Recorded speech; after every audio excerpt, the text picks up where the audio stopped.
Well, it appears here on tourable land in Brisbane, in Queensland, that I am the only guy wearing a tie on a Friday in Brisbane.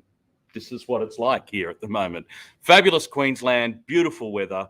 And this is P2P Live on Friday afternoon on the east coast of Australia at 12:30, where we talk everything employment, jobs, across Australia. So it's a jam-packed episode today. We've got the stat of the week where we're going to examine, well, how many people actually have multiple jobs out there in the workforce at the moment. We've got some hot jobs across Australia. We've got an opportunity in New Zealand, and of course one over on the other side of the planet in the UK as well. Maybe you're a working holiday maker returning home, or you're looking to be on a working holiday in the UK. You need to check that one out as well. And of course, we've got last week's Twitter poll results. And finally, but not least, is we're having a quick chat to Renagi from our Queensland team about AI in the workplace and what sort of things that you need to look out for. It's not always a positive thing. Anyway, it's jam-packed. Let's get into this week's stat of the week.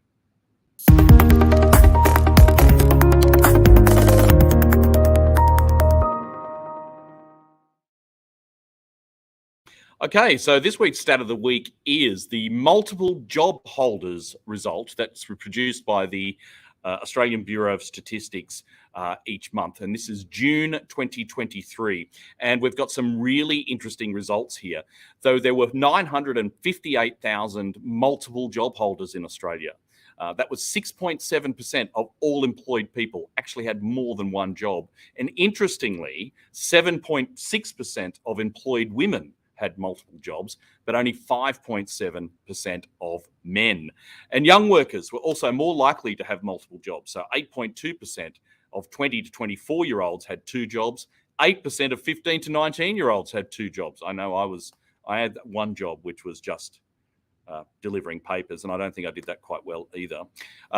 But people who were also a community and personal service worker as their main job were most likely to have a second job, and that was at 10.6%. So some very interesting stats on multiple jobs. Do you have multiple jobs? I'd be very keen to know. And we can see your comments online, and I can see that Ayush Kumar is looking for a full-time job in Australia rather than multiple jobs. Ayush, if you don't have working rights, we really can't help you out. But if you do, then please jump onto our website. Fill in the details, and one of the consultants will definitely get in touch with you there as well. Any other questions throughout the broadcast on LinkedIn, YouTube, or Twitter, then please pop them in the comments and we'll get back to those. But that's this week's stat of the week.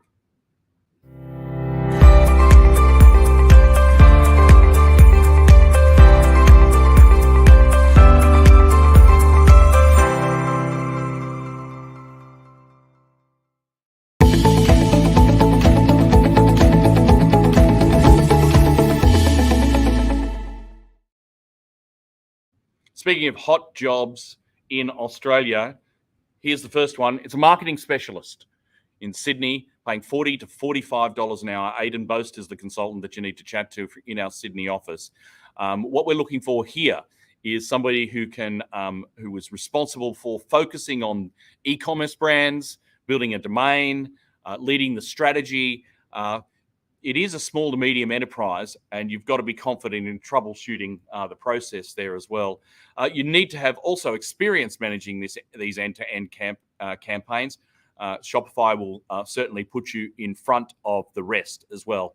So if you have this experience and you are available immediately, then Aidan Boast in our Sydney team is the person you need to chat to. 8270-9705. You can give him a call or just hit apply now in the comments. The job that's listed in the link is in the comments, and you can learn more about that particular opportunity. Here's the next one. And we just saw an ad for jobs in WA for Perth. Great place. I'll be there at the end of September. And we've got a state manager's position for a manufacturing and distribution wholesale company, basically, paying $140K plus super, plus a car allowance, plus a KPI bonus. You must have proficiency in using CRM tools like HubSpot and more than 5 years experience proven in a sales position and with a manager responsibility. If you have those skills, then please get in touch with Amandine from our Perth team, amandine@people2people.com.au. Give her a call, 08 6160 6205, or simply hit apply now to the job that's listed in the comments. And those are our 2 hot Australian jobs this week.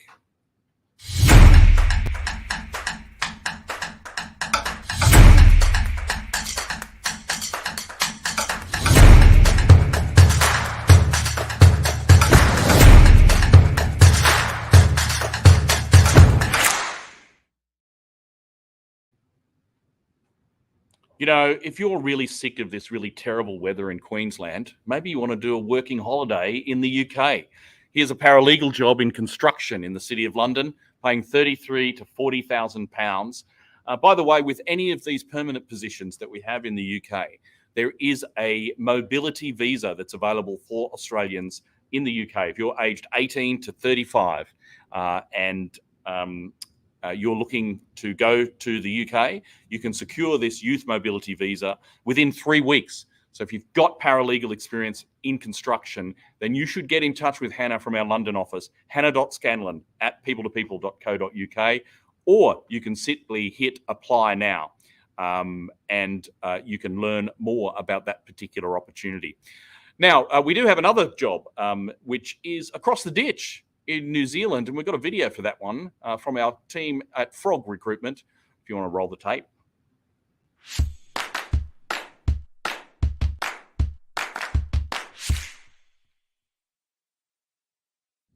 Kia ora. I'm currently working with one of the top real estate firms in New Zealand who are looking for an office administrator to join their wonderful team here in the Auckland CBD office. This is an entry-level role for fresh graduates who have a passion for property and want to learn and grow within this amazing industry. In your day-to-day, you're working alongside the CEO and the managing director, helping them manage appointments, parking allocations for clients, and organizing documents. If you're someone interested in property and are looking to get your foot in the door, this is an incredible opportunity. Get in touch with me on the information below. Thank you.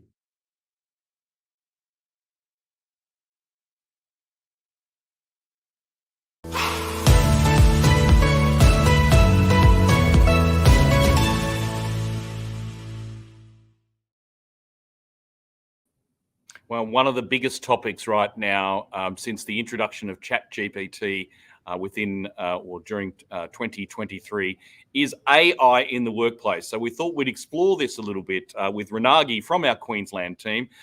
Good afternoon, Renagi. How are things in your part of the world? Amazing. Sunny Queensland's the best place to be. Now, apparently, you're a little bit of an NRL fan. Who are you going for in the finals? Can't go past the Broncos. We're really not to. No. Now, we're not here to talk about NRL. We're here to talk about AI. Tell me more about that. What are some of the pitfalls, and is AI in the workplace all that good? Yeah, look, Mark, a handful of weeks ago, I was on with Catherine Kennedy. I had a similar conversation around AI. And 2023, as we know, has had a significant rise in the workplace with the introduction of AI. You've seen, everyone knows ChatGPT. And you've got Microsoft that's Copilot, you've got OpenAI. Whilst there is an increase in the automation and the use of AI has seen some great benefits, efficiency, accuracy, cost reduction. Like anything that's great, there's also some bad sides and downsides, especially when it comes to the recruitment. And what are they? So you're talking about using AI specifically within the recruitment process? Just generally speaking, but trying to relating it to what we do. Okay, now. And so what do you think are those downsides to using AI in recruitment then?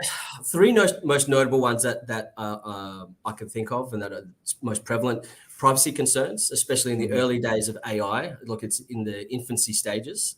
So collecting of large amounts of data would be one. Two, dependency on technology.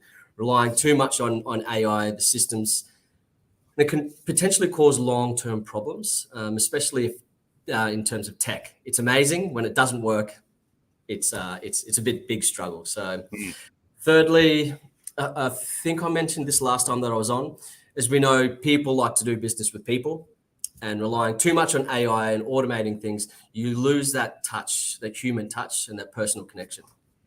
I 100% agree. And I know that People2People, for example, is using AI as part of our processes. But where really that has the most advantage in recruitment is actually in sourcing. But what you can't, I think personally, that you can't walk away from, and why you still need a human in the process, is the AI might be able to identify somebody who might be good for a role. They might be able to find them on a platform like LinkedIn, for example. But what they can't do is get them to sit in front of a person Absolutely. at an interview. Yeah, so, I mean, to use probably a controversial term, but it's a seduction. You've got to get somebody, you've got to seduce somebody to sit in front of that particular that client in our case. But if you're in talent acquisition or you're hiring and using some of your own tools in-house, then just because you find them doesn't mean that they're going to be interested in wanting to work for you. So that human to human, that people to people connection really is what's most important. Wow, that sounded like an ad. Yeah. Quick plug, people to people. Exactly right. Excellent. All right. Look, I know that obviously your specialist area is supply chain in the Queensland office. So how's the market, by the way, in Queensland right now?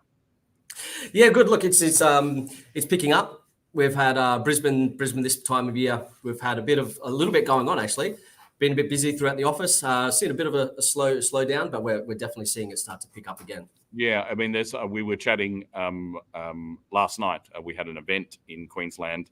So thank you for all those people who may be watching now who came along to that. But the net migration to Queensland, it's far outstripping the populations in New South Wales and Victoria are definitely declining at the moment, and everybody seems to be moving to Queensland, and that's had a flow-on effect in terms of the jobs that are up here. So if somebody wanted to get in touch and have a chat to you about the opportunities in Queensland, how do they get in touch with you?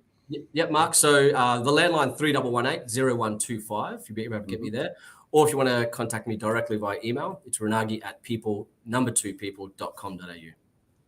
Fantastic. All right. Well, thanks for joining us on P2P Live. Hopefully we'll see you again soon.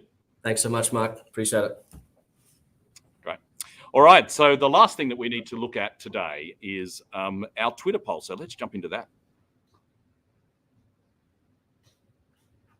Okay. So here is last week's result. So last week's result, we asked the question, how are you finding your current workload? Well, I thought this was fascinating. I thought everybody would tell me, because that's what everybody tells me, is I'm flat out, I'm really busy.